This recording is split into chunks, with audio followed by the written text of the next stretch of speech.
এখানে তোমাদের সাথে মজার যে ব্যাপারটা শেয়ার করবো, এই বোর্ড পরীক্ষাগুলোতে শেষের যদি কেউ 15 থেকে 20টা দিনও একটা গোছানো প্রিপারেশন নেয়, A+ পাওয়া সম্ভব। তোমার যদি কোনো একটা পরীক্ষা খারাপও হয় ভাইয়া, মনে করো একটা পরীক্ষা দিয়ে আসছো, পরীক্ষা খারাপ হয়েছে ভাইয়া, তারপরেও তোমার জিপিএ পাওয়া সম্ভব। যে হ্যাঁ, জিপিএ না পাইলে যে সবকিছু শেষ এমনটা না, বাট জিপিএ না পাইলে তোমার সামনে অনেক স্ট্রাগল ফেস করা লাগবে, তোমার অনেকের কথা শোনা লাগবে, তোমার মন খারাপ হবে। শেষ 10 থেকে 15 দিনে কেন তুমি জিপিএ পাবা? তুমি যদি এই শেষের যে সময়টা তোমার হাতে রয়েছে, তুমি যদি ভাই এই কয়েকটা দিন যে জিনিসগুলো পড়তেছো, যদি এমন হয় যা পড়ছো তাই পরীক্ষা আসতেছে, বা এই টাইপগুলো থেকে পরীক্ষা কমন পেয়ে যাও, তাহলে কেমন হবে? চাও যে এটা তুমি নিয়াত করো যে আমি জিপিএ পাবো কিনা বা কি হবে সামনে, এগুলো নিয়ে আমি চিন্তা ভাবনা করতেছি না। বাট আগে যেহেতু পড়াশোনা করি নাই খুব একটা ভালো মতো, এই শেষ সময়টা আমি দিব আমার সর্বোচ্চ ইফোর্ট। নাম্বার পাইলেই হইলো। শেষ সময় যাদের প্রিপারেশন খারাপ, ভাই তোমার 90% নাম্বার তোলা দরকার নেই, তোমার 100 তে 100 পাওয়া দরকার নেই। তুমি আমাকে 100 এর মধ্যে যেভাবেই হোক, তুমি আমাকে 100 এর মধ্যে 80 উপরে নাম্বার নিয়ে আসে দাও। কেন 80 আমার লাগবে, আমার জিপিএ লাগবে। সামনে আমি মেডিকেলে পরীক্ষা দিবা, সামনে তুমি ইউনিভার্সিটিতে পরীক্ষা দিবা, অনেক জায়গায় জিপিএ না থাকলে পরীক্ষা দিতে পারবে না। সো যেভাবেই হোক আমাকে A+ ইনশিওর করা লাগবে, এবং প্যারা নেওয়ার কোনো কারণ নাই। জিপিএ ছাড়াও অনেক ভালো ভালো ভার্সিটিতে ভর্তি হওয়া যায়। সো ব্রেনকে কখনো প্রেসার দেওয়া যাবে না। যে কন্ডিশনে আছো, যে জায়গায় আছো, ওই জায়গা থেকে উঠে আসা সম্ভব, বাট পরিশ্রম দিতে হবে, সর্বোচ্চ ইফোর্ট দিতে হবে। ইফোর্ট দিয়ে হেরে যাও, পরিশ্রম করে হেরে যাও, একটা কথা আমি তোমাকে বলবো না। তুমি যদি ইফোর্ট না দিয়ে হেরে যাও, তুমি যদি সারাদিন ঘুমায় ঘুমায় বলো যে ভাইয়া অন্যরা চান্স পাচ্ছে, ওরা সব ভালো কিছু করতেছে, আমি কিছু করতেছি না, তোমার গালে দুটো নিজেই দুটো থাপ্পড় দাও, আমি তো থাপ্পড় দিতে পারতেছি না, তুমি দুটো নিজেই থাপ্পড় দাও, তাহলে এটা আমার পক্ষ থেকে তোমার একটা ঈদ বোনাস পেয়ে যাবা। আজকের ভিডিওর শুরুতেই তোমাদেরকে একটা হার্শ রিয়েলিটি বলি। তুমি যে প্রিপারেশন নিচ্ছ, কয়েকদিন পরে পরীক্ষা দিবা, যদি তুমি কোনো কারণে ভাইয়া জিপিএ 5 বা A+ তুমি যদি না পাও, তখন তুমি আসলে বাস্তবতা বুঝতে পারবা। যে দেখবা যে তোমার আশেপাশের যে ফ্রেন্ড সার্কেল যারা আছে, তারা ফেসবুকে পোস্ট করতেছে, তারা ঘুরতে যাচ্ছে, তো তখন তুমি তাদেরকে দেখে তোমার একটু হিংসা হবে যে আমি যদি ওই সময়টা একটু পড়াশোনা করতাম, আমি যদি একটু ইফোর্ট দিতাম, তাহলে আমিও হয়তো বা এই সময় জিপিএ 5 পাইতাম। আচ্ছা, সেটা বাদ দাও। এখানে সব থেকে ইম্পর্টেন্ট যে কথাটা হচ্ছে, তুমি যে জিপিএ 5 পাচ্ছ না, তুমি তো একদিকে অবহেলার শিকার হচ্ছ, তুমি অপমানিত হচ্ছ, এবং দেখবা যে তুমি নিজেকে দুর্বল ফিল করবা, শাই ফিল করবা, তুমি কারোর সামনে যাইতে যাবা না। দেখা যাবে যে তোমার ফ্রেন্ডদের সাথে তোমার বন্ডিং খারাপ হয়ে যাবে, আশেপাশের লোকজনের সাথে তোমার বন্ডিং খারাপ হয়ে যাবে। এখান থেকে একটা জিনিস শেখার আছে, কি জানো? এখানে মজার ব্যাপারটা হচ্ছে যে আমাদের সমাজ বা আমাদের প্রকৃতি দুর্বল কোনো কিছুকেই পছন্দ করে না। তুমি নিজেকে দুর্বল ভাবতেছো, তুমি পারতেছো না, তোমাকে কেউ দাম দেবে না। সো বি কনফিডেন্ট ভাইয়া, তোমার হাতে এখনো যে সময়টা রয়েছে, তোমাকে দিয়েও পসিবল, তুমিও চান্স পাবা, তোমাকে দিয়েও ভালো কিছু করা সম্ভব, তুমিও জিপিএ 5 পাবা। কেন তুমি ভয় পাচ্ছ? তো এখানে তো ভয় পাওয়ার কোনো সুযোগ নাই। সো আজকে আমি তোমাকে দেখাবো যে কেন তোমার এই শেষ 10 থেকে 15টা দিন পরিশ্রম করা সবচেয়ে বেশি গুরুত্বপূর্ণ, এবং শেষ 10 থেকে 15 দিনে কেন তুমি জিপিএ 5 পাবা। আমি আজকের এই ভিডিওতে তোমাকে এই জিনিসগুলো বোঝানোর ট্রাই করবো। সো প্রথমতই আমি তোমাকে যে জিনিসটা বলবো, তুমি এখন ভাইয়া যে পজিশনে আসছো বা যে জায়গাটায় আসছো, তোমার সবসময় টেনশন হচ্ছে, তোমার সবসময় ভয় কাজ করতেছে যে কয়েকদিন পরেই আমাকে এত বড় একটা পরীক্ষা, বিশাল একটা পরীক্ষা, বোর্ড পরীক্ষা দিতে হবে, ঠিক আছে?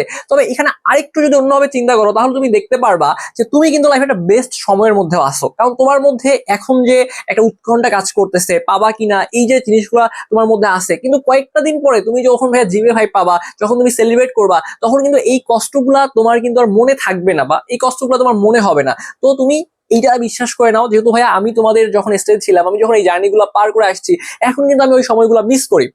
আমি চাইলে ওই সময়টা আর যাইতে পারবো না, ফেরত যেতে পারবো না। তবে তোমার হাতে এখন এই যে সময়টা আছে, এটাকে একটু এনজয় করো, পড়াশোনাগুলো একটু গুছিয়ে নাও, এবং তোমার এখানে একটা জিনিসই সব থেকে বেশি তোমার কাজে লাগবে, সেটা হচ্ছে তোমার কনফিডেন্স। তুমি একটা জিনিস চিন্তা করো যে হ্যাঁ, জিপিএ 5 না পাইলে যে সবকিছু শেষ এমনটা না, বাট জিপিএ 5 না পাইলে তোমার সামনে অনেক স্ট্রাগল ফেস করা লাগবে, তোমার অনেকের কথা শোনা লাগবে, তোমার মন খারাপ হবে, তুমি যে জিনিসগুলো ইজিলি পাইতে সেই জিনিসগুলো হয়তো পাবা না। তো সবগুলো দিক বিবেচনা করে আমি যদি তোমাকে বলি, হ্যাঁ, তোমার জিপিএ 5 পাওয়াটা অনেক বেশি গুরুত্বপূর্ণ। সামনে তোমার যেহেতু এডমিশন একটা পিরিয়ড রয়েছে, সো ওই জায়গাটায় যাওয়ার আগে তোমার যদি একটা ভালো রেজাল্ট থাকে, তো এটা তোমাকে অনেক বেশি বেনিফিট দেবে। ওকে, সো তুমি প্রথমতই চিন্তা করো যে আমার কোনো প্রেশার নাই, আমার কোনো টেনশন নাই, আমি জাস্ট আমার যে শেষ যে 10 থেকে 15টা দিন বা 20টা দিন আছে, আমি সর্বোচ্চ পরিশ্রমটা দিব।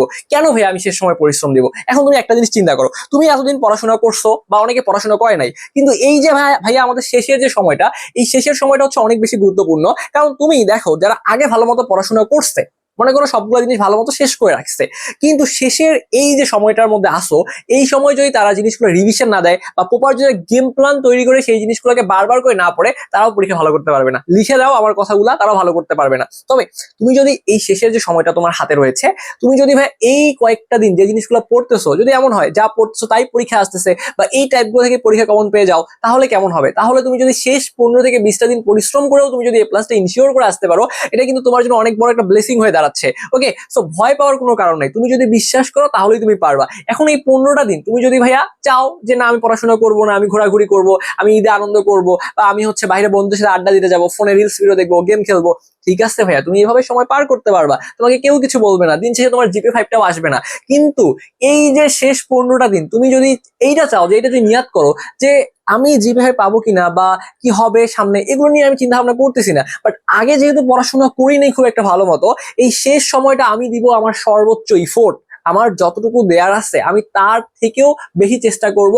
তো চেষ্টা করার পরে তুমি যদি ভাইয়া দেখো যে তোমার একটা ফল আসে, এটা তোমার জন্য ভালো, কারণ তুমি আগে ভালো মতো পড়াশোনা করো নাই, শেষের সময়টা তুমি সর্বোচ্চ পরিশ্রম দিছো, তোমার যে রেজাল্ট আসার কথা ছিল 4.00 সেটা যদি 4.50 আসে তোমার জন্য এটা ভালো না, বা তোমার যে রেজাল্ট আসার কথা ছিল 4.50 সেটা যদি জিপিএ 5 পর্যন্ত যায়, সমস্যা আছে? সমস্যা তো নাই।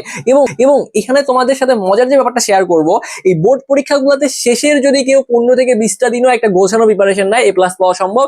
এবং তোমার যদি কোনো একটা পরীক্ষা খারাপও হয় ভাইয়া, মনে করো একটা পরীক্ষা দিয়ে আসছো, পরীক্ষা খারাপ হয়েছে ভাইয়া, তারপরেও কিন্তু তোমার জিপিএ পাওয়া সম্ভব যদি বাকি সাবজেক্টগুলো দিয়ে তুমি কভার করে নিতে পারো। সো আজকে থেকে তুমি যে জিনিসটা করবা সেটা হচ্ছে আত্মবিশ্বাসের সাথে বাকি দিনগুলো পড়াশোনা করবা, যে আমি আমার সর্বোচ্চ ইফোর্টটা দিব, আমি আমার সর্বোচ্চ পরিশ্রমটা দিব, আমি ডানে বামে কে কি বলছে আমি দেখবো না, আমাকে কে ইনসাল্ট করতেছে আমি দেখবো না, কে এখন আমাকে দুটো কথা শোনাচ্ছে যে না ওকে দিয়ে হবে না, ভালো মতো পড়াশোনা করে, হ্যাঁ বলুক না, মানুষের মুখ আছে বলতে দাও। তো তুমি তোমার জায়গায় সৎ থেকে তোমার সর্বোচ্চ পরিশ্রমটা দিবা এবং বিশ্বাসের সাথে যা হবার হবে। আমি টেনশন মাথাকে প্রেশার দিব না, রেজাল্ট কি আসবে পরে দেখা যাবে, সময় আছে 10 দিন, পরিশ্রম তো দেই, আমি আগে রেজাল্ট নিয়ে চিন্তা করবো না। আমি এই যে স্টেজের মধ্যে আসছি, আমার কাজ হচ্ছে এখন পড়াশোনা করা, আমার কাজ হচ্ছে সর্বোচ্চ ইফোর্টটা দেয়া, আমি সেই সর্বোচ্চ ইফোর্টটা দিব। এবং কেন তুমি যেভাবে পাবা সেটা আমি তোমাকে বলতেছি, দেখো একটু পর। সো এরপর তোমার পরিশ্রম দিতে হবে এবং পরিশ্রম একটু গোছানো ওয়েতে দিতে হবে। গোছানো ওয়েতে মিনস কিরকম, যে তোমাকে যে জিনিসগুলো এখন পড়বা, যে সিকিউ গুলো সলভ করবা বা যে এমসিকিউ গুলো সলভ করবা, এগুলো থেকে যেন পরীক্ষার প্রশ্ন আসে। তো এইখানে আমি তোমাদেরকে বলি, আমি কিন্তু অলরেডি তোমাদেরকে আদর্শ গ্যাস, আমি এই যে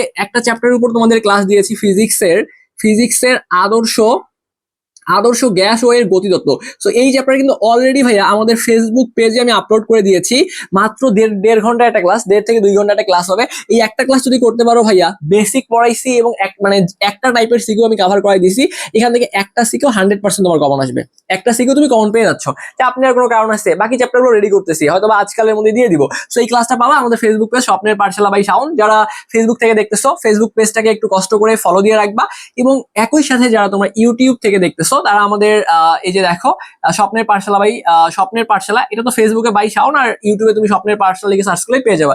একটু ফলো এবং সাবস্ক্রাইব করে রাখো তোমাদের প্রয়োজনে, যাতে পরবর্তী আপডেট ভিডিওগুলো তুমি সবার আগে পেয়ে যাও। সো চাপ নেওয়ার কিছু নাই, চাইলে করতে পারো, না হলে এই ফলো সাবস্ক্রাইব এগুলো দিয়ে কোনো কিছু যায় আসে না। তুমি যদি A+ পাও, তুমি যদি জিপিএ 5 পাও, দিন সেটাই অনেক বেশি ভালো লাগবে, এসব ফলো সাবস্ক্রাইব করার দরকার নাই। আসো পয়েন্টে আসো। সো এই যে ভাইয়া এই ক্লাসটা তুমি চাইলে এই যে আমাদের পেজে আছে, পেজ থেকে দেখে নাও, ঠিক আছে, একটু পেজে সার্চ করে দেখে নাও। এটা হচ্ছে একটা ক্লাস দিয়েছি, 1.5 ঘন্টা একটা ক্লাসে তোমার আদর্শ গ্যাস কভার আপ হয়ে যাচ্ছে। এখন ভাই বাকি চ্যাপ্টারগুলো কি দেবেন না? বাকি চ্যাপ্টারগুলো কি ওয়ান শেয়ার এমসিকিউ দেবেন না, সিকিউ দেবেন না? রেডি করতেছি, সর্বোচ্চ ইফোর্ট দেওয়ার চেষ্টা করতেছি, ইনশাআল্লাহ ক্লাসগুলো খুব দ্রুতই পেয়ে যাবা। ওকে, সো এখন আমি যে জিনিসটা তোমাকে বলবো, যে টেনশন একদম ফ্রি, টেনশন একদম ফ্রি, কোনো টেনশন নাই, আমার কোনো টেনশন নাই। কারণ কেন টেনশন নাই? কারণ আমার হাতে যে শেষ 15টা দিন আছে, যে 20টা দিন আছে, আমার যে বন্ধুরা আছে, আমার বন্ধুরা সবাই টেনশন করতেছে। আমার সব বন্ধুরা যে বোর্ডে ফার্স্ট সেকেন্ড থার্ড হবে ভাইয়া, তারাও টেনশনে আছে যে কি না কি হবে। সে জানে সে জিপিএ 5 পাবে, তারপরেও তার মধ্যে ভয় কাজ করতেছে, তার মধ্যে একটা কোনো না কোনো ভাবে তার মধ্যে একটু ডিপ্রেশন আছে, যে একটু প্রেশার সে ফিল করতেছে। বাট তুমি যদি এই জিনিসটা আগে থেকে চিন্তা করো, যে যারা পরীক্ষার্থী তোমরা রয়েছো, সবাই এই সময় একটু হতাশায় আসো, সবাই এই সময় একটু টেনশনে আসো, তাহলে কেন আমি এক্সট্রা প্রেশার নেবো? তো আমার 10টা ফ্রেন্ড প্রেশার নিচ্ছে, আমি যদি ওদের থেকে একটু আলাদা হতে চাই, আমি প্রেশার নেবো না। আমার হাতে 10 দিন আছে, বা আমার 10টা ঘন্টাই সময় আছে, এই 10টা ঘন্টায় আমি বোর্ডের সিকিউ সমাধান করে যাবো, বোর্ডের এমসিকিউ পড়ে যাবো, ভাইয়া রেজাল্ট আসবে, বিশ্বাস করো। পরিশ্রমীরা কখনো ব্যর্থ হয় না, তুমি যদি পরিশ্রম দিতে পারো ডেফিনেটলি তুমি পারবা। সো কোনোভাবেই যদি তুমি এই জায়গাটায় চাপ মানে চাপ মুক্ত থাকতে পারো, বা তুমি যদি চাপ না নাও ভাইয়া, তাহলেই তুমি এই জায়গাটা ভালো করতে পারবা, ডেফিনেটলি তুমি ভালো করতে পারবা। ওকে, সো পয়েন্টে আসো। দেখো আমাদের জিপিএ পাওয়াটা কেন সহজ, আমি তোমাকে একটু বোঝানো ট্রাই করি। তো তার আগে তোমাদের একটা জিনিস বলি, গ্রেড পয়েন্ট সম্পর্কে তোমরা সবাই জানো, জানো না ভাইয়া? জানো যে 80 থেকে 100 মধ্যে পাইলে জিপিএ 5। এখন মনে করো আমি পাইছি 80, ঠিক আছে, 80 পাই আমি A+ পাইছি। এখন কেউ পাইছে 90, সেও কিন্তু A+ পাইছে, তাই না? সো তুমি 80 থেকে 100 মধ্যে নাম্বার পাইলেই হইলো। সে সময় যাদের প্রিপারেশন খারাপ, ভাইয়া তোমার 90% নাম্বার তোলার দরকার নাই, তোমার 100তে 100 পাওয়ার দরকার নাই। তুমি আমাকে 100-র মধ্যে যেভাবেই হোক, তুমি আমাকে 100-র মধ্যে 80-র উপরে নাম্বার নিয়ে এসে দাও। কেন 80? 80টা আমার লাগবে, আমার জিপিএ 5টা লাগবে। সামনে আমি মেডিকেলে পরীক্ষা দিবা, সামনে তুমি বিভিন্ন ভার্সিটিতে পরীক্ষা দিবা, অনেক জায়গায় জিপিএ 5 না থাকলে পরীক্ষা দিতে পারবে না। সো যেভাবেই হোক আমাকে A+টা ইনশিওর হওয়া লাগবে, এবং প্যারা নেওয়ার কোনো কারণ নাই। জিপিএ 5 ছাড়াও অনেক ভালো ভালো ভার্সিটিতে ভর্তি হওয়া যায়। সো ব্রেনকে কখনো প্রেশার দেওয়া যাবে না, যে কন্ডিশনে আসো, যে জায়গায় আসো, ওই জায়গা থেকে উঠে আসা সম্ভব, বাট পরিশ্রম দিতে হবে, সর্বোচ্চ ইফোর্ট দিতে হবে। ইফোর্ট দিয়ে হেরে যাও, পরিশ্রম করে হেরে যাও, একটা কথা আমি তোমাকে বলবো না। তুমি যদি ইফোর্ট না দিয়ে হেরে যাও, তুমি যদি সারাদিন ঘুমায় বলো যে ভাইয়া অন্যরা চান্স পাচ্ছে, ওরা সব ভালো কিছু করতেছে, আমি কিছু করতেছি না, তোমার গালে দুটো থাপ্পড় দাও, আমি তো থাপ্পড় দিতে পারতেছি না, তুমি দুটো নিজেই থাপ্পড় দাও, তাহলে এটা আমার পক্ষ থেকে তোমার একটা ঈদ বোনাস পেয়ে যাবা। আচ্ছা পয়েন্টে আসো। সো এখন দেখো, এই যে 70 থেকে 79 পাইলে ভাইয়া জিপিএ, কত আসতেছে 4 আসতেছে, 60 থেকে 59 জিপিএ 3.5, 50 থেকে 59 এগুলো দেখে নিবা, ঠিক আছে। এখন আমার টার্গেট কিন্তু এই জায়গায় আসা, কখনো নিচের দিকে টার্গেট না, সবসময় টার্গেট উপরের দিকে। এখন পয়েন্টে আসো যে ভাইয়া যদি কোনো একটা পরীক্ষা খারাপ হয়, যদি কোনো একটা পরীক্ষায় এ প্লাস একটু মিস্টেক হয়ে যায়, তখন কি হবে? তখন কি যেভাবে আসবে? ডেফিনেটলি আসবে। কারণ তোমার বোর্ড পরীক্ষায় তোমার সব মিলিয়ে দেখো, তোমার বাংলা অ্যান্সার করতে হয়, ইংলিশ অ্যান্সার করতে হয়, এবং গ্রুপ যে সাবজেক্টগুলো, আমি যদি সায়েন্সের কথা বলি সেক্ষেত্রে তোমার ফিজিক্স, কেমিস্ট্রি, ম্যাথ এগুলো আসতেছে। আর যদি তুমি অন্য যে বিভাগগুলো আছে, আর্টস এবং কমার্স রয়েছে, তাদের ক্ষেত্রে তোমার যে অর্থনীতি, তারপরে হচ্ছে বাকি যে সাবজেক্টগুলো আছে, ঠিক আছে। তো এরকম তোমাদের যে সাবজেক্টগুলো আছে সবগুলা মিলে, যে ফার্স্ট পেপার আছে বা সেকেন্ড পেপার আছে, তো ফার্স্ট পেপার এবং সেকেন্ড পেপার মিলে একটা কাউন্ট করতে হবে। সো আমি তোমাকে যারা বিজ্ঞানের শিক্ষার্থী রয়েছে তাদের জন্য আমি এক্সাম্পলটা দিচ্ছি, বাকি একটু বুঝে নিবা। তো বাংলা এবং ইংলিশ তোমাকে ডেফিনেটলি অ্যান্সার করতে হবে। এরপরে মনে করো তুমি সায়েন্সের স্টুডেন্ট, তাহলে তোমার ফিজিক্স ফার্স্ট পেপার এবং ফিজিক্স সেকেন্ড পেপার উত্তর করতে হবে। তো এই ফিজিক্স ফার্স্ট পেপার এবং ফিজিক্স সেকেন্ড পেপার মিলে একটা সাবজেক্ট কাউন্ট করা হবে। এখন মনে করো কোনো কারণে তোমার ফিজিক্স ফার্স্ট পেপারে আসছে 78, ফিজিক্স ফার্স্ট পেপারে তোমার আসছে 78, এখন তুমি যদি ফিজিক্স সেকেন্ড পেপারে মনে করো যা পাইলে আবার 87, তাহলে এই দুইটা মিলে তোমার জিপিএ 5 চলে আসতেছে। তার মানে এখানে তোমার 80 × 2, তার মানে কত আসতেছে? 8 × 2 = 16, তোমার 160 পেলে তোমার জিপিএ 5 আসতেছে। এখন একটার মধ্যে মনে করো তুমি পাইছো 70, একটার মধ্যে পাইছো 70, ফিজিক্স ফার্স্ট পেপারে পাইছো 70, এখন সেকেন্ড পেপারে যা তুমি যদি 90 পাও, তাহলেও কিন্তু তোমার জিপিএ 5 চলে আসতেছে। তাও তোমার 100 কত আসতেছে? 160 কিন্তু চলে আসতেছে, 160 চলে আসতেছে, তাহলে তোমার জিপিএ 5 আসতেছে। তার মানে দুইটাকে তোমার যদি কম্বাইন করে জিপিএ 5 আসে, তাহলেও তুমি জিপিএ 5 পেয়ে যাচ্ছ। এভাবে বাংলা প্রথম পত্রে তোমার ভালো হয়েছে, সেকেন্ড পেপারে খারাপ হয়েছে, বা সেকেন্ড পেপার ভালো হয়েছে, ফার্স্ট পেপার খারাপ হয়েছে, কম্বাইন করে যদি 160 আসে, তাহলে তোমার জিপিএ 5 আসতেছে। তার মানে চাপ নেওয়ার তো কোনো সুযোগ নাই। তো এভাবে আমার কিন্তু সব মিলিয়ে সাবজেক্ট রয়েছে 7টা, আমার সব মিলিয়ে সাবজেক্ট আছে 7টা। প্রথম পত্র দ্বিতীয় পত্রগুলোকে অ্যাডজাস্ট করো, আর তোমাদের যে গ্রুপ ভিত্তিক যে সাবজেক্টগুলো আছে সব মিলিয়ে তোমার সাবজেক্ট আছে 7টা।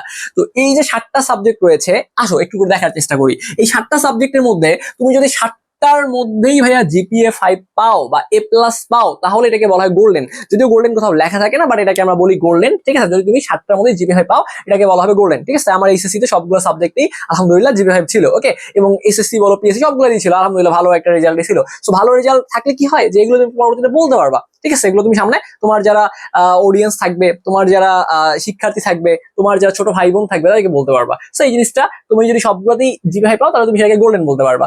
এরপরে দেখো সেকেন্ড যে জিনিসটা, তোমার যদি 4টা এ প্লাস আছে, 4টা এ প্লাস পাইছো, বাকি 3টায় এ পাইছো ভাইয়া, শুধু এ পাইছো, তারপরেও তোমার জিপিএ 5 চলে আসবে। এখানে তোমার জিপিএ 5 চলে আসবে। এটাকে আমরা বলতেছি, এটাও জিপিএ 5, এটাও জিপিএ 5, বাট এটাকে একটু সুন্দর করে বলা হয় গোল্ডেন বলা হয়, আর এটাকে বলা হয় জিপিএ 5 বলা হয়, এটাকে শুধু জিপিএ 5 বলা হয়। এরপরে তুমি যদি 5টা এ প্লাস, 2টাতে এ মাইনাস পাও, তারপরেও কিন্তু ভাইয়া এটাকে বলা হয় জিপিএ 5 বলা হয়। এরপর মনে করো তুমি 5টা এ প্লাস পাইছো, 5টা এ প্লাস পাইছো, একটা সাবজেক্ট পরীক্ষা দিয়ে আসছি, তোমার মন খুবই খারাপ যে ভাইয়া আমার একটা সাবজেক্ট পরীক্ষা দিয়ে আসছি, আমি তো 50 পাবো ভাইয়া, আমি তো 51 পাবো ভাইয়া, 50% নাম্বার পাচ্ছি ভাইয়া, তাহলে আমার কি জিপিএ 5 আসবে না? তোমারও জিপিএ 5 আসবে। কেন আসবে? কারণ তোমার একটাই বি আছে, তার মানে একটাই তোমার 50 আসছে, আর বাকি সবগুলোই তোমার এ প্লাস আছে, তোমার জিপিএ 5 কিন্তু এভারেজে চলে আসবে। এরপর মনে করো তোমার 6টা এ প্লাস আছে, একটাই সি আছে, সি মানে কত দেখো, সি মানে কিন্তু হচ্ছে যে তোমার এখানে ভাইয়া 40 থেকে 49 ঘরে আছে, তারপরেও তোমার জিপিএ 5 আসবে ভাইয়া। এরপর মনে করো ভাইয়া 6টায় আমার এ প্লাস আছে, কিন্তু আমি অপশনালে ফেল করছি, অপশনালে ফেল করলেও তোমার জিপিএ 5 আসবে যদি তোমার বাকি সবগুলো জিপিএ 5 থাকে। এখানে একটা জিনিস ক্লিয়ার করে দেই তোমাদেরকে, তোমাদের যেহেতু বললাম যে 7টা সাবজেক্ট টোটাল কাউন্ট করা হচ্ছে, তো তুমি যদি 5 দ্বারা গুণ করো, এখানে জিপিএ 5 দ্বারা গুণ করো, তাহলে 5 7 35, সব মিলিয়ে 35 পয়েন্ট তোমার আসতেছে। তো এই 35 পয়েন্ট থেকে তুমি অপশনালের 2 পয়েন্ট বাদ দাও, তাহলে তোমার মোট পয়েন্ট আসতেছে 33, ঠিক আছে। এই 33 পয়েন্টের মধ্যে তুমি যদি ভাই 30 পয়েন্ট পাও, তাহলেও কিন্তু তোমার জিপিএ 5, এটাকে তুমি বলতে পারবা জিপিএ 5, তাহলে তোমার জিপিএ 5 চলে আসতেছে। কেন ভয় পাচ্ছ? কেন হতাশ হচ্ছ? শেষ সময়টা একটু পরিশ্রম করা যায় না? এই একটা ঈদ কি একটু বিসর্জন দেওয়া যায় না? এই সময়টাকে একটু পর টেবিলে বসা যায় না? আমি যদি ঈদের পরের দিন তোমাদের জন্য ভিডিও শুট করতে পারি, তোমাদের গাইডলাইন দিতে পারি, বাইরে আমি যদি ঘুরতে না যাই, তোমাদের জন্য যদি ক্লাস নিতে পারি, তুমি কেন পড়তে পারবে না? একবার চিন্তা করে দেখছো যে ভাইয়ারা ক্লাস নিচ্ছি আমরা, এখন আমরা কিন্তু নিজেরা বাইরে এনজয় না করে, ঘোরাঘুরি না করে তোমাদের জন্য ক্লাস শুট করতেছি, তোমাদেরকে একটু বোঝাচ্ছি যে পরিশ্রম দাও, দাও দাও বাবা, পড়ার টেবিলে একটু সময় দাও, পড়ার টেবিলে একটু ইফোর্ট দাও। তো তোমার কি উচিত না এই জিনিসগুলোকে একটু কাজে লাগানো, সর্বোচ্চ ইফোর্ট দেয়া? আমি বিশ্বাস করি তোমরা পারবা, তোমাদের মধ্যে ক্যালিভার রয়েছে, তোমাদের মধ্যে পরিশ্রম করার মন মানসিকতা রয়েছে, এবং আমি তোমাকে একটা জিনিস মোটিভেশন হিসেবে এটা কাজে লাগাইতে পারো। আমাদের ভার্সিটি গুলোতে নর্মালি যেমন হয়, আমার একটা ফ্রেন্ড বলতেছে যে নর্মালি পরীক্ষার আগে ধরো যে সারা কেউ পড়াশোনা করে না, পরীক্ষা আগে যে 2 থেকে 3 দিন বন্ধ থাকে, সে ওই 2 থেকে 3 দিন পরে, বা আমি ওই 2 থেকে 3 দিন পরেই পরীক্ষাগুলো দেই। তো আমার ফ্রেন্ড বলতেছে যে ওর এমন একটা পাওয়ার রয়েছে, কিরকম, যে সারা বছর পড়াশোনা করবে না, পরীক্ষার আগে যে 3 দিন আছে ও পড়ার টেবিলে বসবে, খাওয়া দাওয়া ছাড়া টানা ও 40 থেকে 45 ঘন্টা পড়াশোনা করবে। ওই 3 থেকে 4 দিনে সে 40 থেকে 45 ঘন্টা পড়াশোনা করবে, এবং পরীক্ষা দিয়ে ওর রেজাল্ট দেখবা যে 3 পয়েন্ট তোমার হচ্ছে 68, 3.50 উপরে থাকবে, 3.50 আপ থাকবে। তো 3.50 আপ এটা কিন্তু বিশাল একটা ব্যাপার, ঠিক আছে, খুব ভালো একটা রেজাল্ট। তার মানে কি এই 3 থেকে 4 দিনে কেন পসিবল? কারণ এই 3 থেকে 4 দিনে তারা দেয় তাদের সর্বোচ্চ পরিশ্রম, বা আমরা ওই সময় আমাদের সর্বোচ্চ পরিশ্রম দেয়। আমার রেজাল্টের কথা বাদ দাও, ঠিক আছে, তো আমার ফ্রেন্ডের কথা আমি বলতেছি। তো ওরা কিন্তু ওদের সর্বোচ্চ পরিশ্রম দেয়, সর্বোচ্চ ইফোর্টটা দেয়। তো তুমি যদি ভাইয়া এই শেষ সময়ে তোমার সর্বোচ্চ ইফোর্ট দিতে পারো, সর্বোচ্চ পরিশ্রম দিতে পারো, 3 থেকে 4 দিন কোনো ব্যাপার না, 3 থেকে 4 দিন সর্বোচ্চ পরিশ্রম দিয়ে দেখো কতগুলো পড়াশোনা শেষ করা পসিবল। বাট আমরা কেন পারি না? কেন পারি না প্রশ্ন করছো নিজেকে কখনো? আমরা একটা কারণে পারি না, আমরা চিন্তা করি যে আমাদের হাতে আছে 10 দিন, এই 10 দিনে এতগুলো সাবজেক্ট পড়তে হবে, আমি কি শেষ করতে পারবো, আমি কি জিভে পাবো? আগেই তো ভয় পাচ্ছ, আগেই তো প্রেশার নিচ্ছ, আগেই তো ব্রেনকে বোঝাচ্ছ যে আমাকে দিয়ে হবে না, তাহলে কেমনে সম্ভব?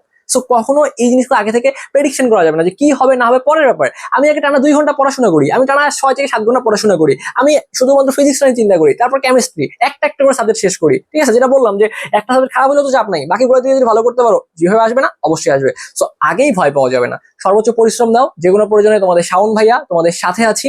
যে কোনো প্রয়োজন আমাদের ফেসবুক পেজে তোমরা মেসেজ করতে পারো, স্বপ্নের পাঠশালা বাই শাওন। এছাড়া এখানে তোমরা হচ্ছে আমার সাথে কথা বলতে পারবা, চাপ নেওয়ার কোনো সুযোগ নাই। আর যারা এখনো স্বপ্নের পাঠশালা কি করো নাই, সাবস্ক্রাইব করো নাই, যদি মন চায় ভালো লাগে ভাইয়ের কথা, তাহলে একটু সাবস্ক্রাইব করে আমাদের পাশেই থাকবা। ধন্যবাদ সবাইকে।